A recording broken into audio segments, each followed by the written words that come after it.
and welcome to the Keyboard Road Warrior with me, Movie Scouse 007, where we play Euro Truck Simulator 2 with a laptop and its keyboard. So, we have arrived at our last destination, which, if we check the world map, is Luxembourg. And we bought the garage in Luxembourg. We are pretty much done for Luxembourg. We've found everything we're going to find. The remaining areas we will discover as we go, although we possibly should get that hotel, because a hotel is not the sort of thing that we can discover by taking jobs. That ITC building, sand builders, they can be found by taking deliveries from and to them. The hotel can't. We also doesn't look like we've visited that garage, so that is something we will remedy, because we will have to go and fix our lorry. So I think what we will do is we will go and quickly visit the hotel to complete the exploration of Luxembourg, and then parking brake. That's a bit quiet. That's more like it. Right. Too fast. We're going to chuck ourselves into that if we're not careful. And that was bad. Right, let's quickly pop into the hotel and get that little bit of just out of interest to see if that does make any difference whatsoever. At the moment we're at 56.52% of the map discovered. So 52.56. Let's see what impact the discovery of a hotel. Whoa! Yeah, I kind of knew that was happening.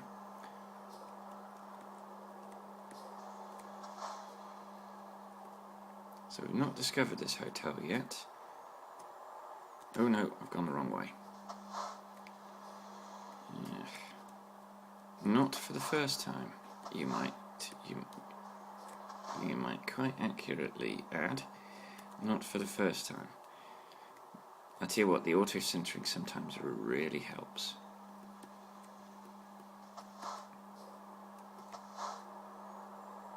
Right, 52.56. We go into the hotel,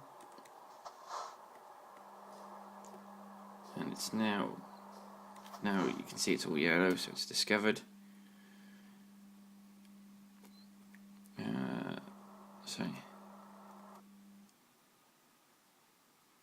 Not a dicky bird of difference. 56.52. Alright, so we'll never need to do that again. Alright. It's the roads. Oh, easy.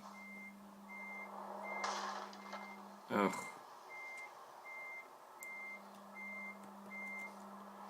Right. So, don't worry about discovering, if you're aiming at 100%, don't worry about discovering things like hotels.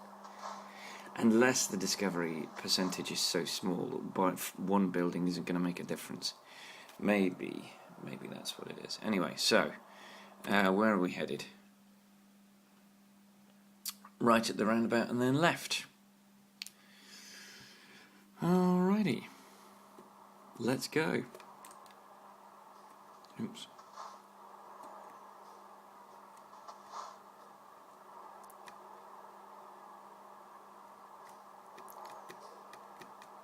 Has there been an accident? Is that a reason why there's traffic stopped at the roundabout?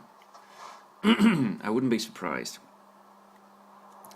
Accidents at roundabouts seem to be reasonably regular occurrence. Oh, come on. The AI is still stupid. I mean, they've done a great job and everything, but the AI is still stupid.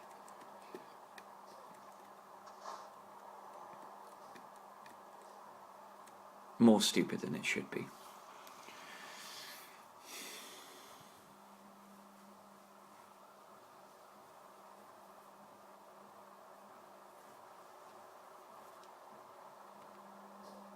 And we're off.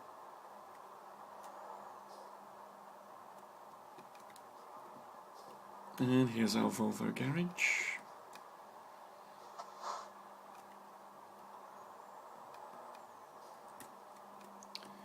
Alrighty. Alright, hang on.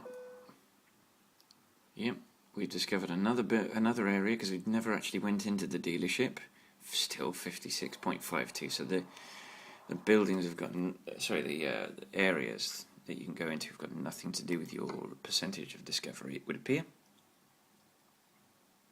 So, damage report. Engine 6% costs £1,267. Transmission 3% costs £482. Chassis 12% costs £2,433. Cabin 9% £4,825. And finally, wheels 3% £304. So £9,311 to repair. Let's do that. Okay. Let's let's rest, and then we'll get ourselves some gainful employment.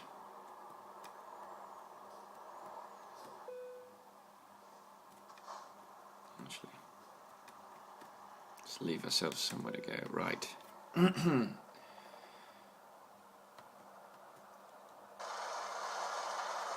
Ooh, don't like the sound of that. And it's still raining. Oh well, so it's 4:30. That means it's going to be a predominantly night journey unless we've got a long ferry or any kind of ferry ride that we can ignore the rain in. So, we're in Luxembourg. Stavanger, where's Stavanger? Nope, been there. Gardermoen we've definitely been to. Copenhagen we've been to. Rennes we've been to, London we've been to, Torino we've been to, Kiel we've been to, Paris we've been to. Okay. We have pretty much been to everywhere.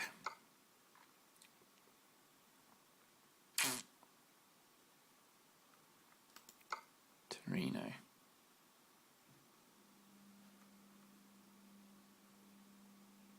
Tell you what though, Torino is the home of Iveco, so we could stick our Iveco garage in. It's not a massive journey, it's a 12-hour journey, so it's not going to be a very long journey, this one, but that seems to be our lot at the moment.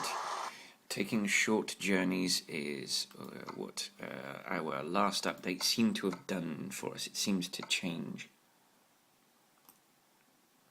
for us. So what we're going to do is we're going to take our picture and then we are going to pick up our load.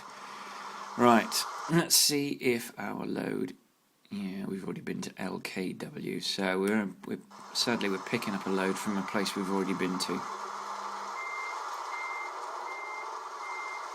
But I think we'd established that doesn't really make much difference now. Oh. Let's get the wipers on so we can see where the hell we're going.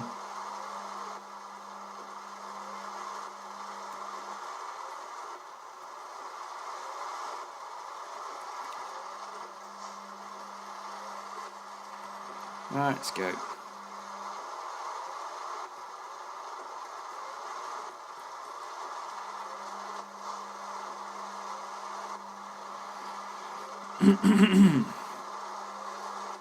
Sorry, I got a bit of a lump in my throat, frog in my throat, as we English say, which is a euphemistic way of saying that I got a bit of phlegm in there. Not pleasant for me, and not pleasant for you to listen to. I know. Right. Oh, come on.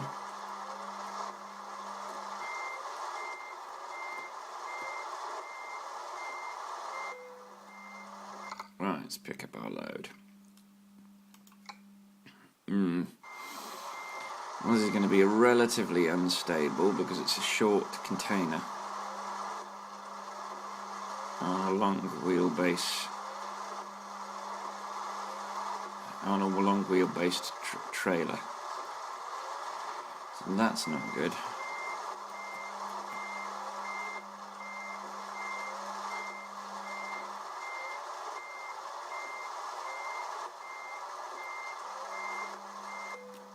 Right, let's pick up our load. Alrighty.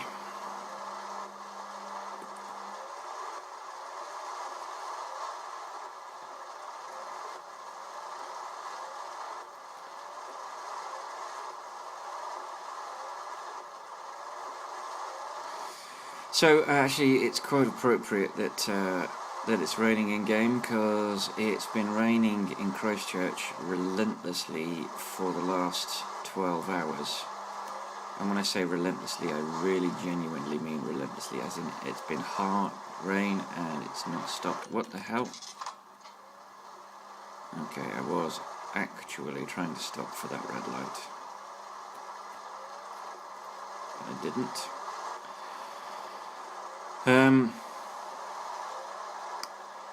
Christchurch is one of those cities where very bad weather actually makes has a greater impact on a greater number of people. A lot of people are still living in houses that are suffering from damage sustained in the earthquake in 2011. And as such, when we get adverse weather here in Christchurch, it has a real impact on them.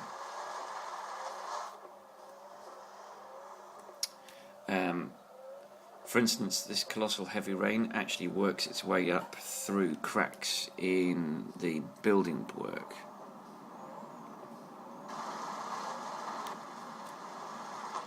Crap.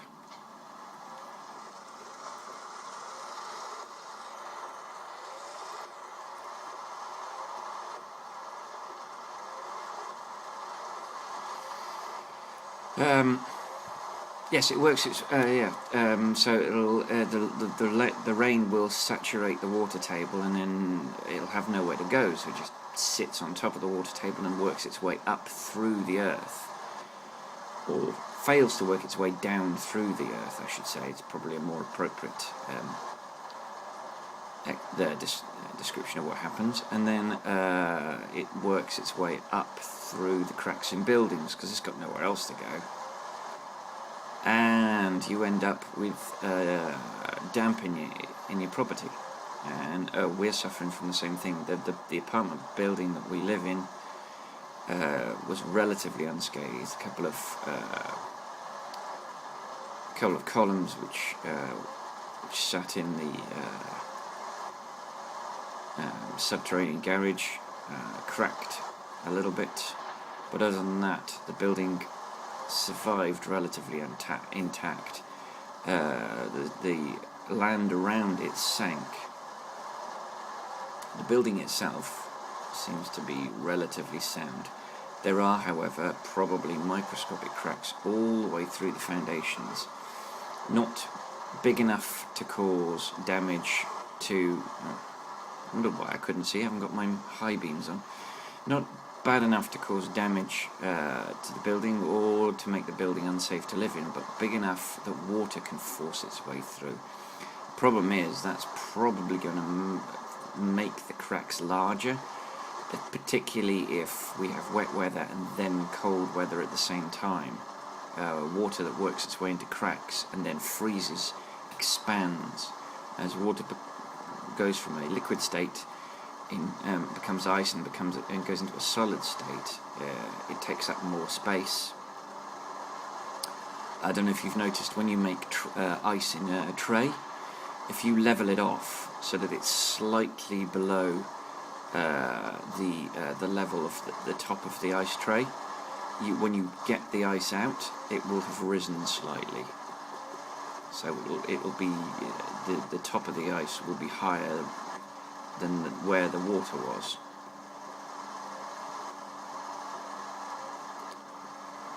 And so what that does is that forces cracks to be larger. This is one of the reasons why roads break up in bad weather. If you've had rain or you've had snow, and snow slushes and then you have another frost, the slushy snow has worked its way into all the cracks, and then with the freezing weather has forced the cracks to be larger as the water becomes ice and expands, takes up more space. So that's why roads suffer tremendously when it snows.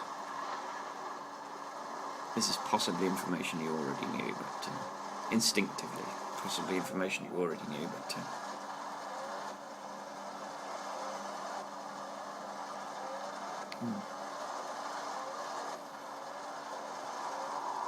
oh, a bit of coffee. I'll tell you what, driving is an activity that requires lubrication. You need to drink, especially if you're talking. It also helps you to stay awake. Okay, we have a toll booth. Okay.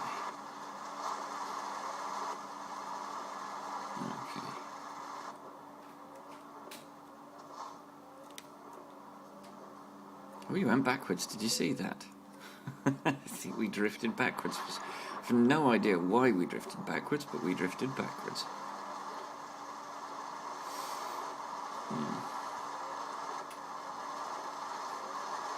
So we're heading to Torino, we're heading to one of the 3 Italian cities that SC has put in the game. We know that ProMods is adding Genoa.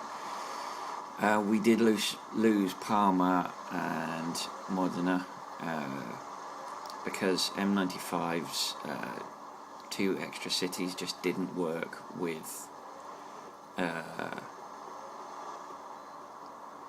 either 1.9 or ProMods 1.6. Excellent, the rain is gone, that's good. And that means I can get rid of the high beam. I had the high beam on for the rain. I will have to put it on in a couple of in-game hours though, because it's going to start getting dark and the lights in this game just aren't good enough, especially if you're watching footage that's been recorded using an iPhone pointing at a screen. Okay. So my wife and I had our anniversary for our first ever date. Last night we went out for a nice meal. Anniversaries are a weird thing. It's an arbitrary date because we've created an arbitrary calendar. We've decided to base our entire system of marking time on the length of time that it takes for the Earth to rotate around the Sun. Now that's an arbitrary measurement. It's as good a measurement as any for marking time, but it is an arbitrary measurement. It's not perfect, which is why we have to have leap days. We're also gaining a few seconds every year, and that's going to cause issues. We also have to fiddle around with time. We have a number of ways of fiddling around with time. Now, we have time zones, but that's an obvious and sensible way of marking time. It works better in some countries than others. Australia has the most bizarre system of time. They have time zones that are different by half an hour, which just simply doesn't make sense.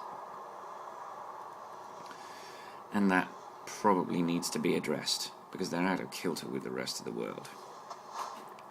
But that is how they work. But we also have the moronic practice of daylight savings time and British or summertime. In the UK we have British summertime and we have daylight saving time. These were these were designed for farmers. I don't fully understand the history. £24. That's not bad.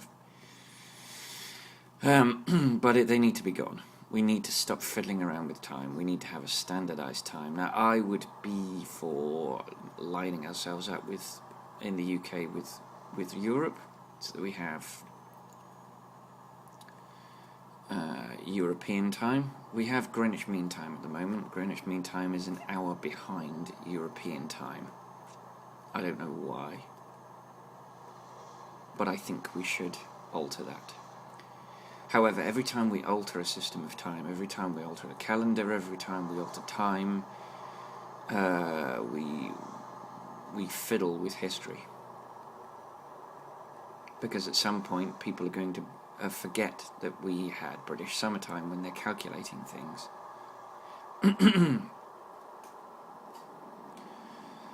So our history is constantly being fiddled with by our present.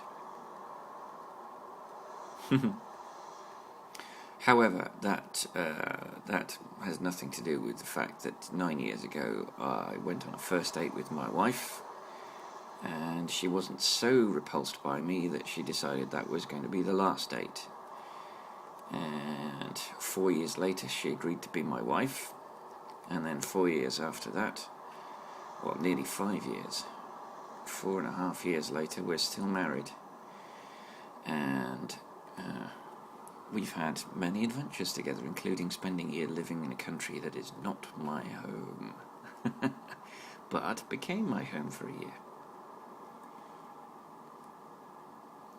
I think everybody should spend some more than just holiday time living in another country. I think it gives you a completely unique perspective, and I've mentioned this in a previous video. In fact, I think I devoted a previous video to the subject of why it's different living in a country versus visiting it. But I think the main difference is that you don't give up your local prejudices, your local ideas and ideology. You're not forced to live in another ideology with another set of standards,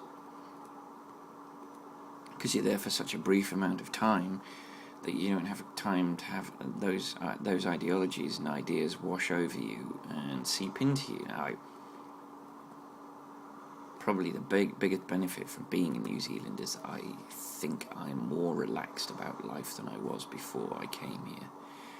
They are very much more relaxed about things. That can be a bad thing. Don't get me wrong, it can be a bad thing. But for me, I think it was a good thing.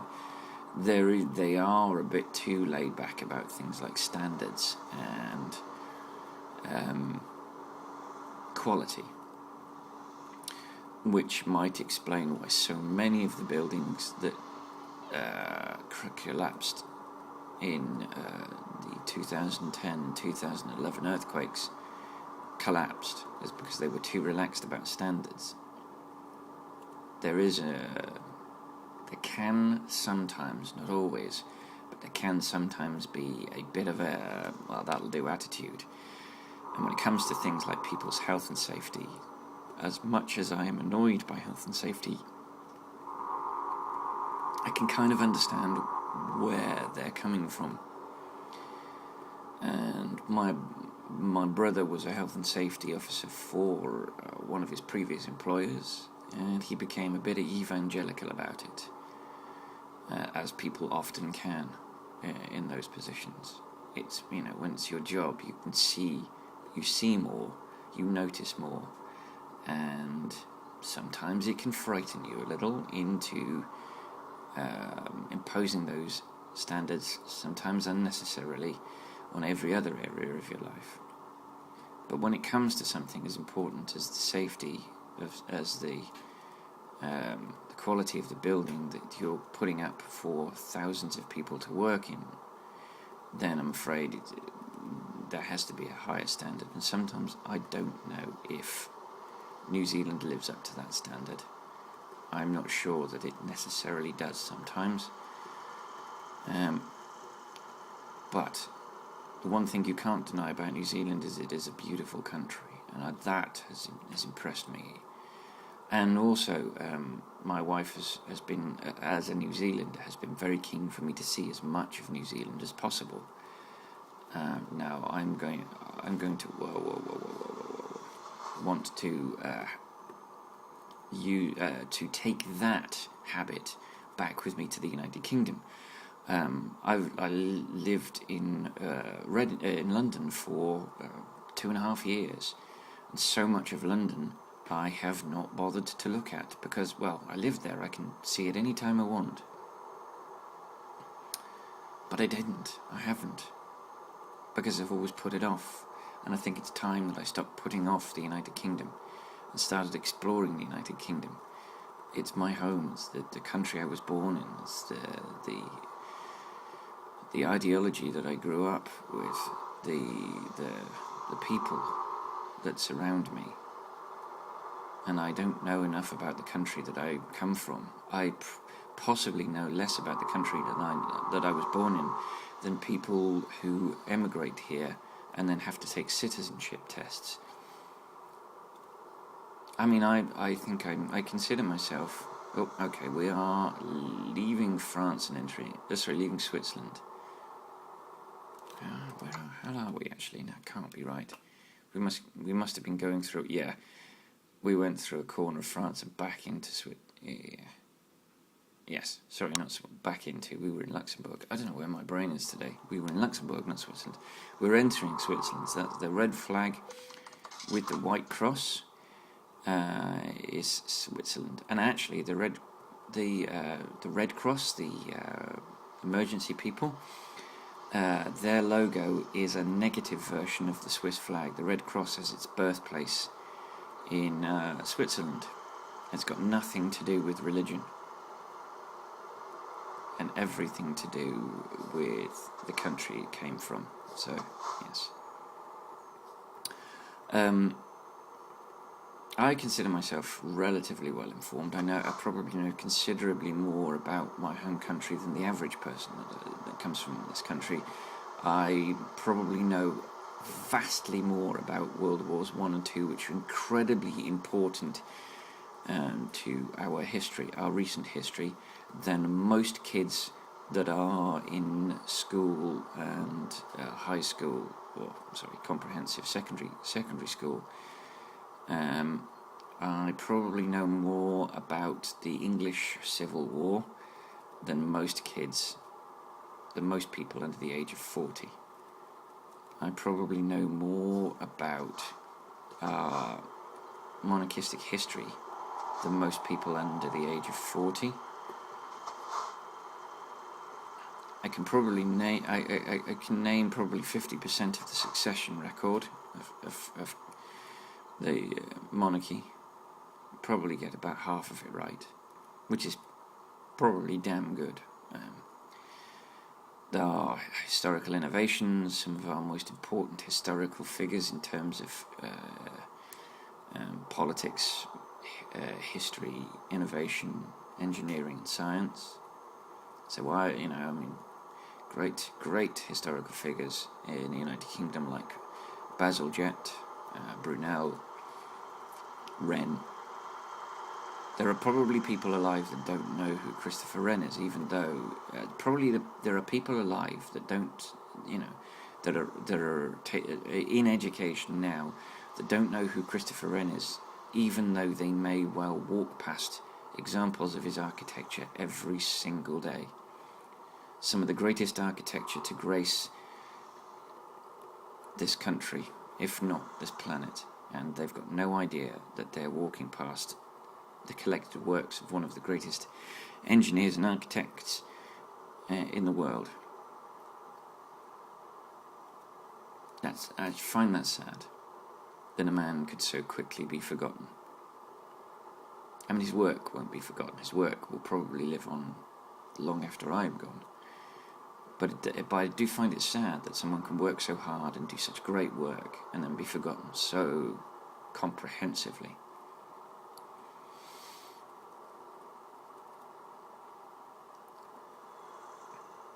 How did I get onto this? Oh, yes. I got onto it because I was talking about living in other countries. So yes, my 12-month experiment of living in another country is almost at an end, although the wife is already talking about our next adventure, which sounds like Canada.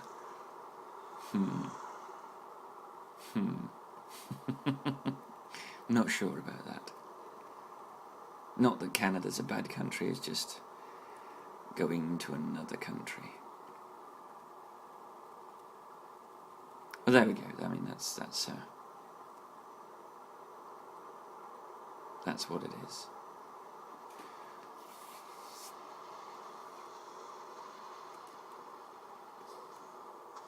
Right, I did nearly miss this exit, this off-ramp. So, don't know how we offer rest, but I've got a feeling that this might be an all-in-one journey. This might be one of my short ones. But given that, I will be garaging it up and filling it with Ivecos. It won't be that short. Let's see how long I've got to go before I've got to rest. 5 hours. So actually I will possibly have to rest before I get there. And how long have I got? 18 hours. So I've got more time than I need. That's good. That's always good. Bern. Actually, let's just double check something. Do I have the garage in Bern? Because Bern is the capital of Switzerland. I don't think I've got Bern's garage.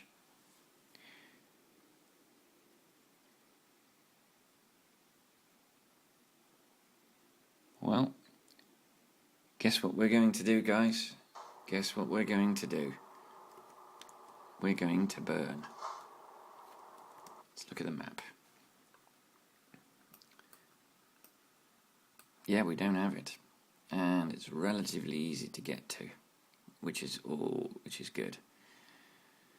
It will require us to get to take a U-turn. Alright, but we're going to go straight through.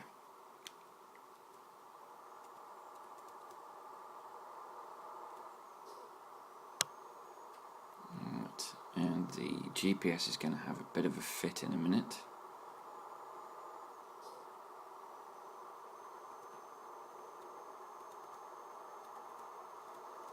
It might be wise for me to leave my load by a junction, so that I can... Well, actually, that said, this is a nice big road. So U-turning isn't that...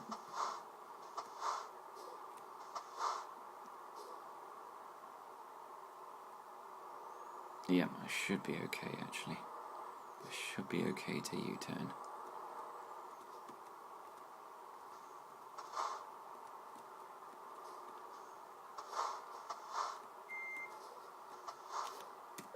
Right, let's get the garage in Bern. This one we can fill with drivers to make us more money. Let's buy that. Boom. Excellent. Right, let's pick up our load again.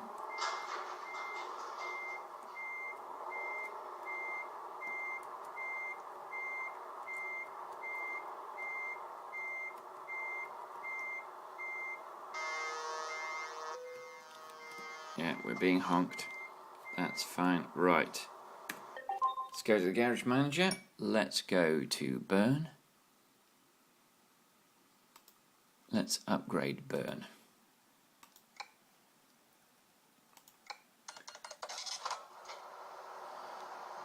Yep, that's pretty and everything. Right. Let us do our thing. Truck dealerships. Luxembourg. Buy online. Boom. Let's customize that bad boy.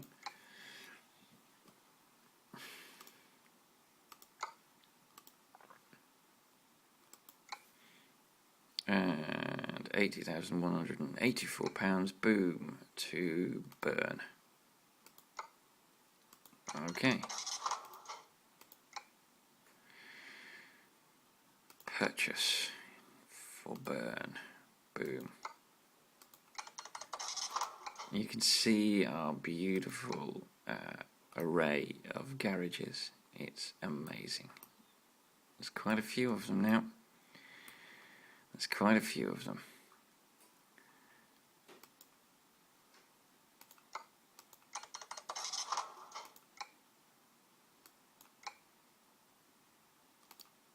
nothing in Italy though, sadly, because Rome's not there. There will be in a minute though, because when we get to Torino, we will be building the Iveco garage. Right, so that's that. Let's go to the recruitment agency. Let's try and do this as quickly as possible. So, let's go from the back. So we've got Christian. He's got high value and just in time.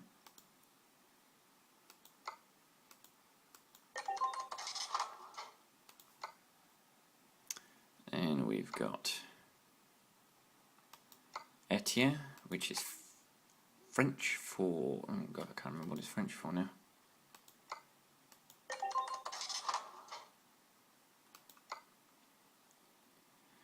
And as explained, I'm trying to get drivers with more than one in with a skill point in more than one thing, and I think we might be at the end of the trail on that front. I think that was, yeah, I'm pretty sure now we have to just go with the guys that have got doubles. So yes, alright. I would imagine at this point we stop searching and just click the first one.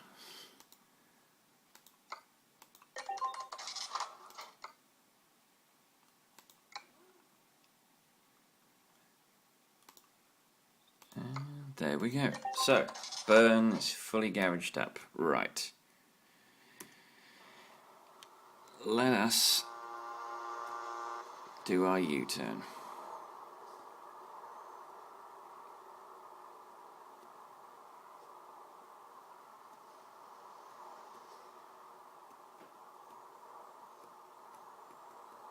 And get our butts back on our way to Torino, and then when we're in Torino we will do the same thing. We will buy our garage.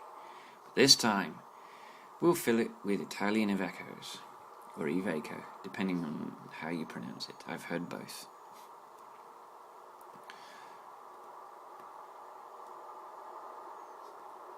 I think we've got a left turn coming up, so we'll get ourselves on the left hand side of this dual carriageway.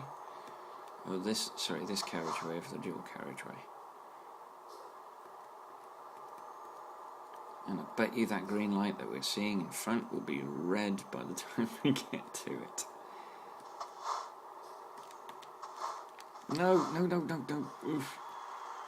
Ooh, that was close. That was very close. Right, we're now heading on a wiggly Italian road towards Torino. So it's a single lane, a single carriageway.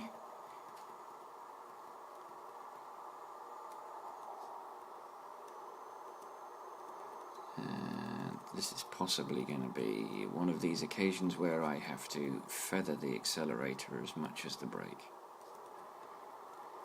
because I can see myself living in the opposite lane if I'm not careful and having a head-on collision.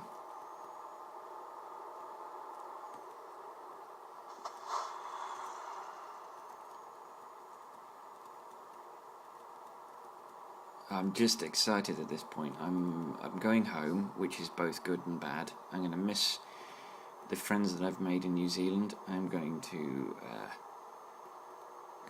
miss the regular contact with my in-laws, because my mother and father-in-law are brilliant and super cool and I love them to bits. I'm going to miss my sister-in-law. She's amazingly funny and a good laugh. But I'm going to get to see my family that I haven't seen in quite a while.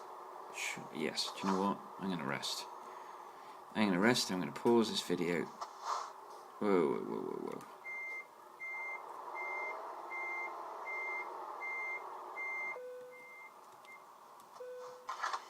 Put some fuel in. At 124 it's a little expensive, but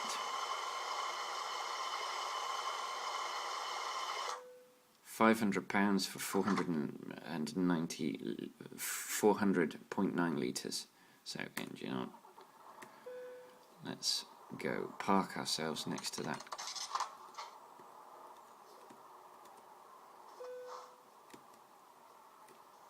Engine off.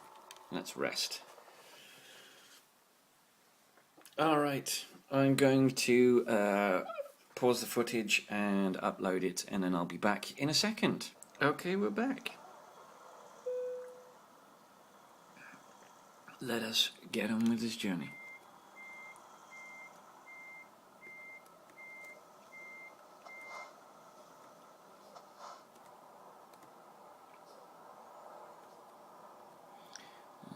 Let's see. Doesn't appear to be anything coming, so we're alright. Okay,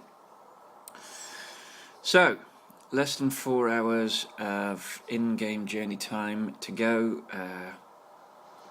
and then we will get to Torino. We will purchase the garage, pop 5 trucks into the garage and recruit 5 drivers, and our empire growing will continue.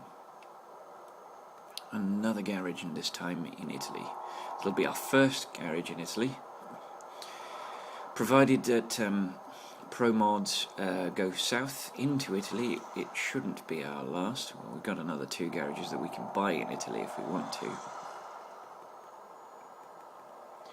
But at the moment, the remaining garages for us are Gothenburg for Volvo, Torino or Turin for Iveco,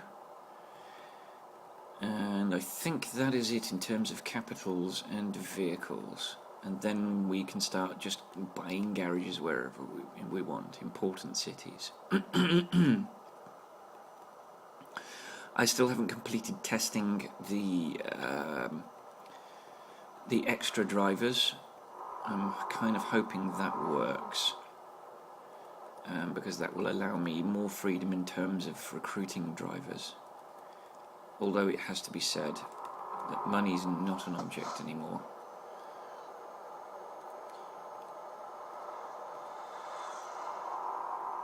The other thing I want to do at the end of this video is to upgrade another 5 trucks, as I did with the Liverpool garage in the last video. I want to start upgrading the trucks so that the drivers have got the best vehicles, because I'm now in a position where I haven't really got a great deal of money to spend. Sorry, I've got a great deal of money to spend, but not a great deal to spend it on. I'm kind of done with all of the upgrades on my truck. There's not really a great deal that I want to spend on my vehicle itself.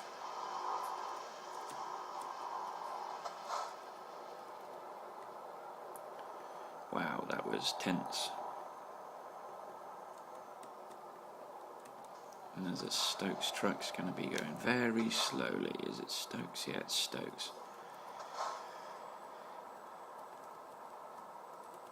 Hopefully that's one thing that you won't have to worry about is... Actually, we don't need that anymore. The high beam is bleaching the view, so let's get rid of it. It's 9 in the morning, so we're back in the daytime. We'll leave the lights on because the AI take more notice of you if you've got lights on, but we don't need the high beams because it's bleaching stuff in front of us.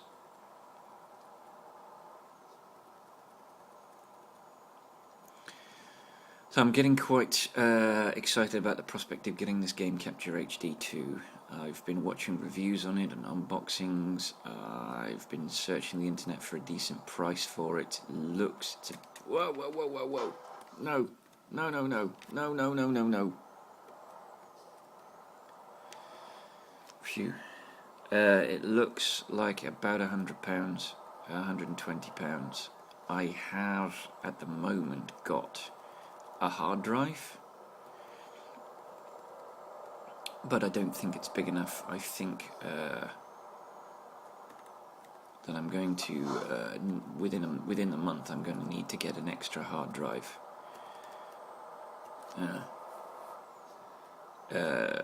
Because there's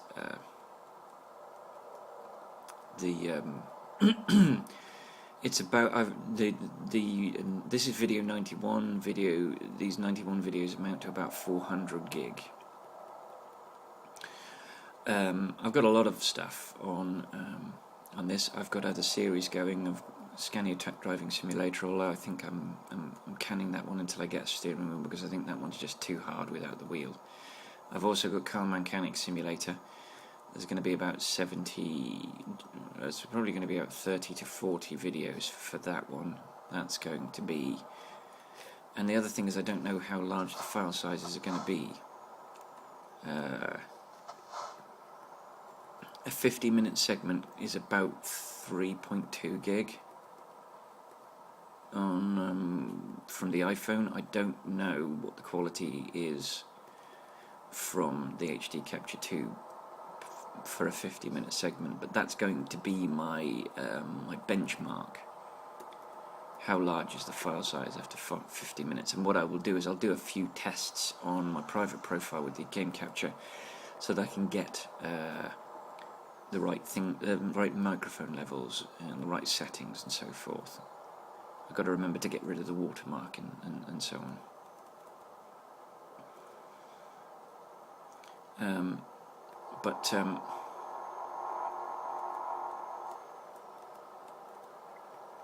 But other than that,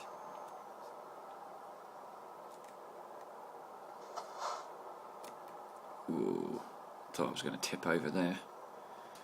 And we've got a very I love this view. This reminds me of a road in Gran Turismo 5 that you zip along. I would imagine that the Gran Turismo 5 has been inspired by this road, because it's an original. It's not a real road in Gran Turismo 5. It's a made-up road. And there is that road that we passed through just there on the left-hand side. This is truly a winding Italian country road.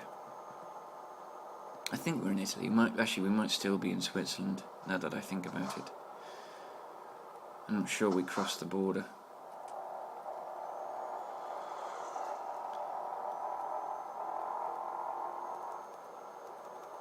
But yeah, so like I said, I've been watching unboxing videos. I've been watching.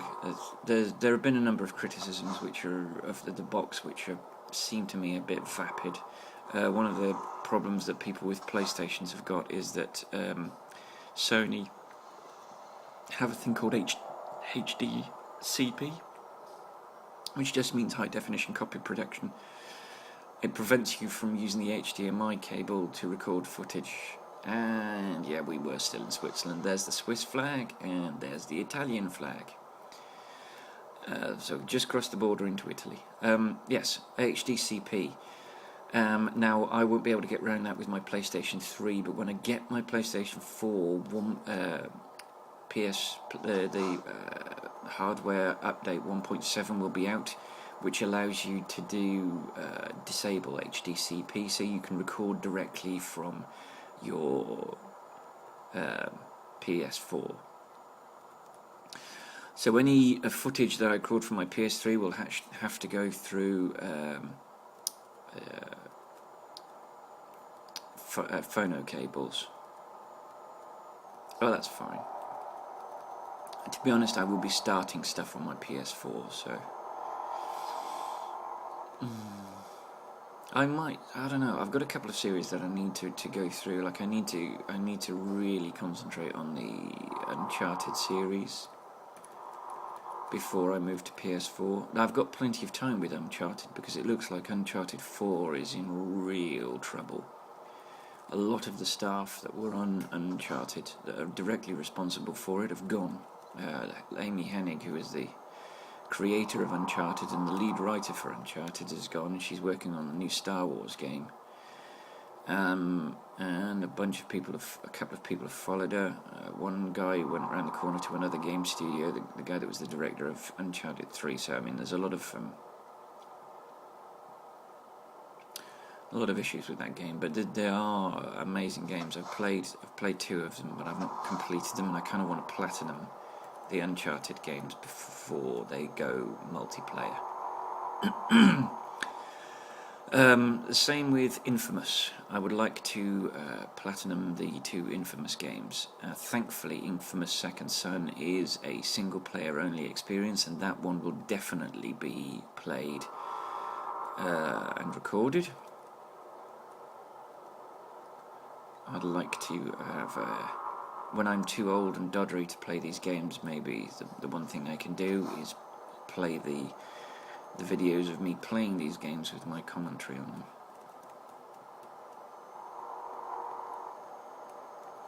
So, there is that. And we're coming up on some traffic.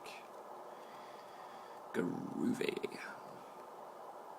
Actually, I do want to check. I've got 5.5 hours to deliver and just over an hour to do it. So I've got bags of time. I've got time to, as I said in a previous video, fart around in Torino. I may well not have got all of the. I may well not have got all the roads, and I do nowadays. After the fuzziness of that journey to the quarry, I am double checking my footage to make sure it's in focus now. That's another thing I won't have to do with the Game Capture HD 2, as I will not have to check the footage.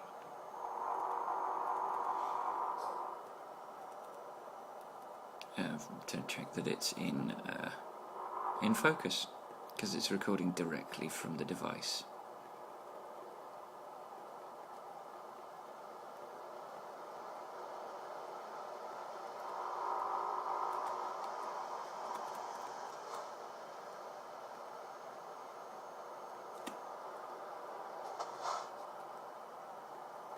Oof, I've got to be careful that I don't clip anything, because I can easily damage my load, and I don't want to damage the load, because I'm on 0% still, and I'm less than an hour from the destination, and it would be tragic if I were to get so close to an excellent and then screw it up.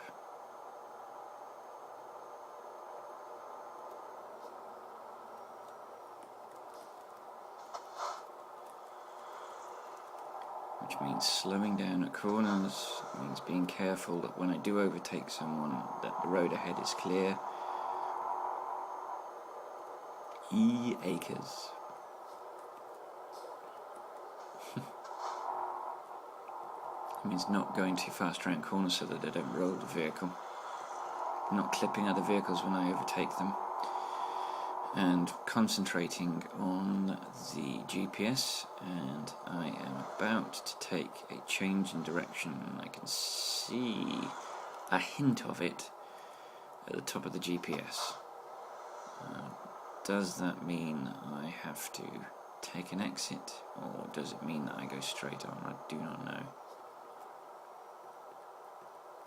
I think I've got to take an exit, because I'm going underneath the road that I'm currently on. Yeah, alright, we're going to slow down, because this is a very tight corkscrew that I'm about to take. Don't want to clip the load. I don't know how much damage I've already done that's below 1%, and I don't want to add to it. I've become frightened of my own driving. That's a sad sight in a grown man. Frightened of driving virtual vehicles. What an idiot. Right. 16 minutes of in-game time. Oh, someone just made me a ton of money.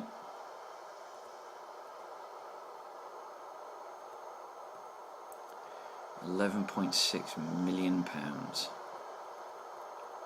That's sweet.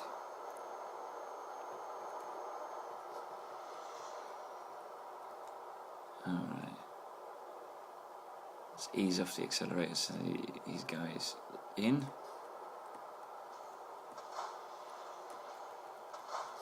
Let's see where we are. Right. Now we've already been to Torino, so we've discovered it, so that's not going to happen for us.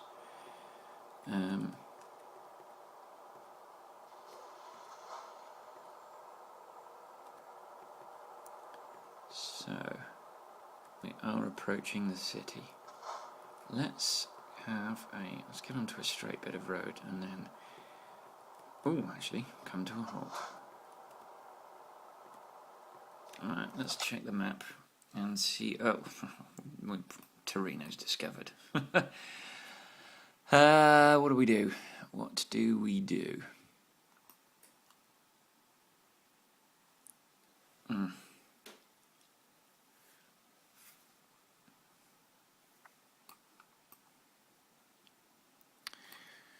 Well, I want to get this. I think what I will have to do is go this way, then go under and onto this road, and then off here. So, yes, we'll follow the road round until we can turn right, and then once we can turn right, we'll turn right again. We'll pick up that garage.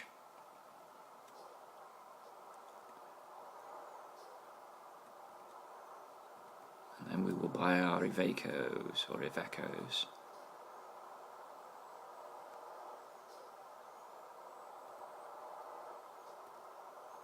Alright, we can see where we're going here.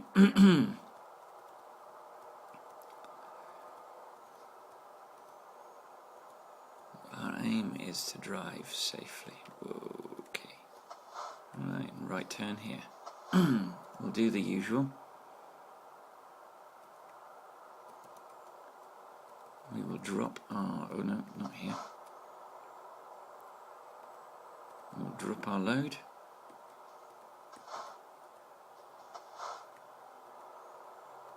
Outside the garage so that we don't lose it.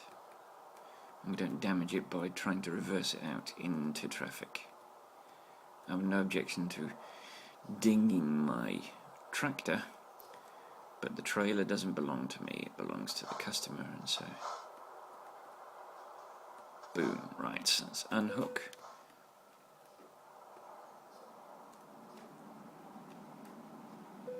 Right, we're going to buy this garage. Boom. Right, let's reverse and pick up our load again. And you can hear the beeping.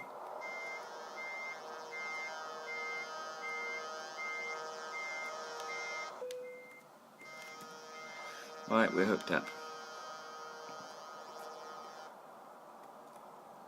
Okay, so let's go to the garage. Garage manager. Let's find Torino. There's Torino. And let's upgrade it. Yes, we do. Apologies, I keep coughing, phlegming. Right, let's go to the truck dealership and let's go to Iveco. Boom. So, there's a big one. Of course, no, it's not a big one. Okay, fair enough. Right, what have we got? 75. Stralis Highway and active. Stralis.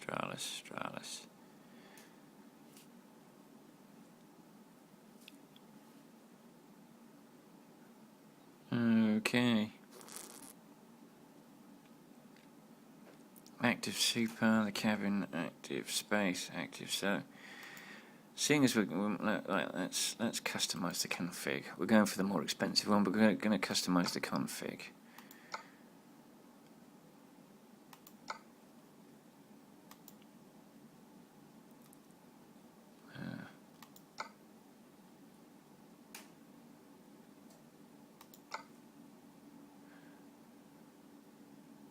Actually, hang on, stuff this. That doesn't look particularly attractive. Right, let's customize this and see how we can customize it. So, cabin. Okay. We can go all the way up to a... You're kidding me, 500.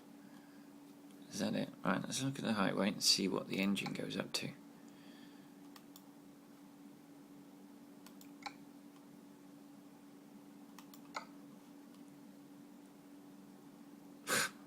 Okay, I wouldn't want...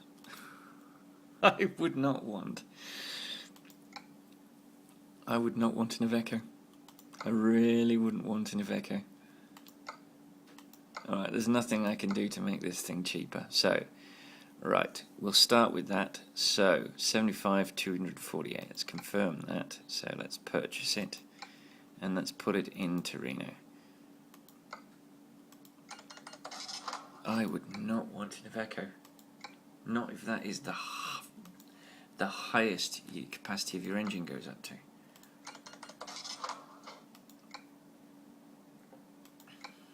Alright, truck number 3.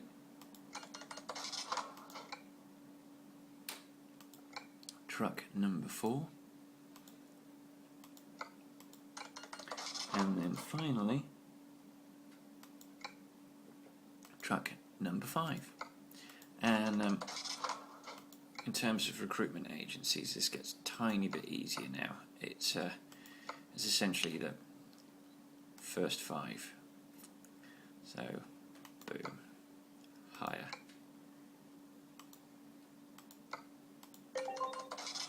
Boom, hire. Boom, hire. Torino. Boom, in. Boom, hire. And then, ooh, are we out of doubles? I think we might be out of people with 2. Wow. We're scraping the bottom of the barrel now, people. We are scraping the bottom of the barrel now. Let's find someone with ADR, because ADR is easier to upgrade. It helps them upgrade faster. Alright, Lucy, with your police traffic warden's outfit, which is a bit bizarre. Alright, so that's Torino sorted. Boom, we're in. Right then, let's get this load delivered.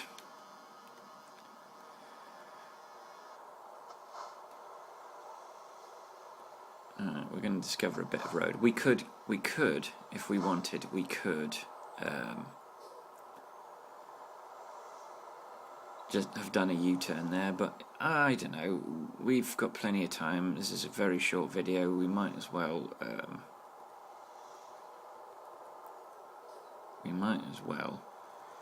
explore a bit more road, discover a bit more of the landscape of this game, because you know this stuff's great at the moment. So let's just see what we can see. Right, so we're going to join that road.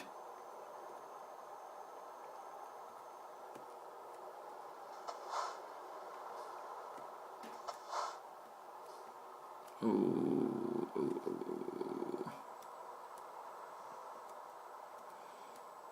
Excellent. And then we're going to go past the IKEA. And we're going to exit on the other side of Torino and join that road that we've already driven down.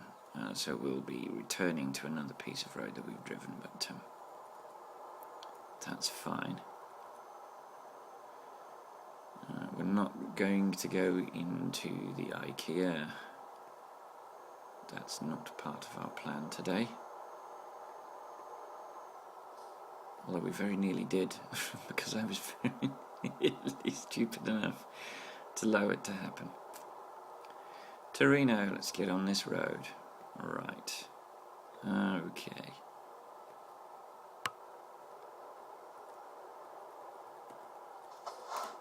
Alright, Torino. And the GPS is happy with us again because we're heading it back in the direction it wants us to, which is fine. And I believe we are still at 0. Oh, no, I didn't want to do that. 0 damage, so that's good. That's good too. So, will we cock this up at the death? Will we cock this up at the death? Let's see. Now we've just got to get to the depot, and then you've got to suffer my appalling parking skills.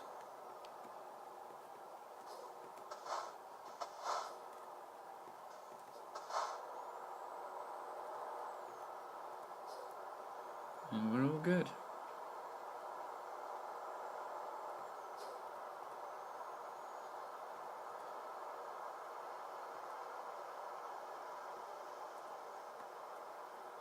Okay, and we're about to take a left turn, and I believe we take a right turn into the depot. No, it's a left turn, ignore me. And it's a depot we've already been to as well. So apparently we've been to Torino twice. Oops, that's not good.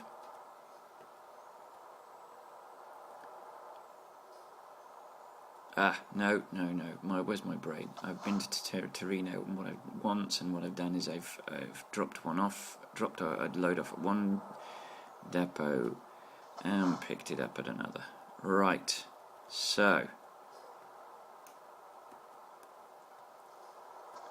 let's see if we can do this.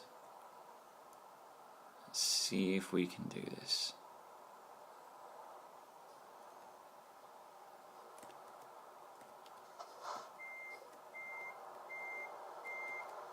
Alright, I'll try and keep it relatively straight because we're at the right angle, so we don't need to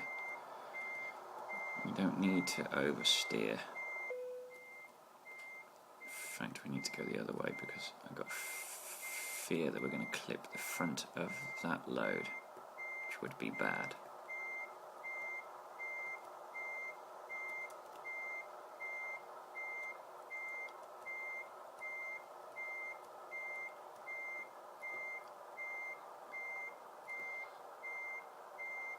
Right, can we do this in one go? Can we do this in one go? Can we? Don't think so. We're close though. We're very close. Alright, let's straighten it up.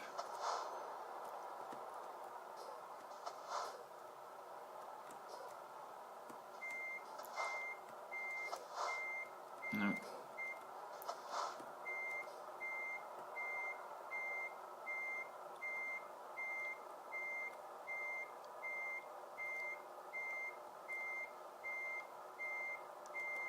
No.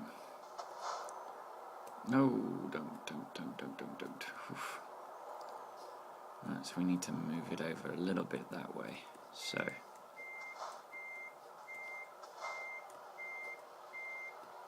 Oh, too fast, way too fast. Right, let's get it over the other way because I think we're at the right angle now.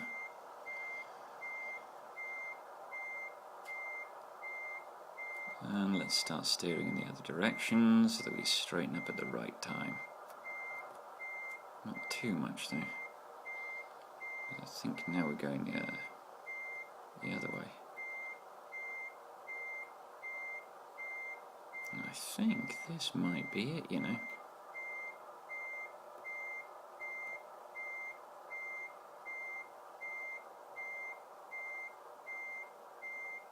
That's a bit wobbly. No. Ah, damn it. No, what the hell?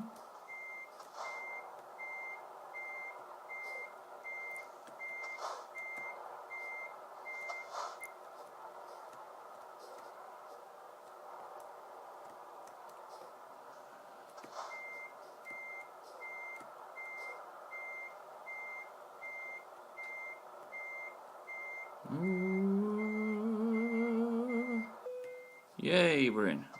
Right, let's get rid of that annoying beeping. Engine off, handbrake on. And you ready? Yes! We got an excellent, thankfully. So, excellent for delivering clothes from Luxembourg to Torino, 827 kilometres, which is nothing, 20 hours and 51 minutes, which is a long time for nothing. Fuel consumed 185.5 litres, base reward of £11,950 and 827 XP. Proficiency bonus for level 35 of £6,274, a long distance delivery bonus for skill rank 6 of £573, I mean that's low because it's a very short distance, and 206 XP, an urgent delivery bonus for skill rank 6 of £2,064, and 165 XP, and a parking bonus for the trailer of 45 XP, giving us a total of £20,861 and 1,243 XP. We're still level 35, that was a small fraction of the way to level 36, and our last skill point. This profile has a lifetime experience of 137,983 XP, and we are still aiming at 140,500 XP to get ourselves to level 36. So, thank you for watching. If you like this video, please click that blue, please turn that thumbs up symbol blue. If you have friends that might like this, let them know about it. If you want to see more of these, please subscribe to this channel, and then you won't miss a single video. And if you want to see the next video, then keep a lookout. Although by the time this video is up, you'll only have to wait 2 days. So, thank you very much for watching, and until I see you in the next video, I'll see you on the road.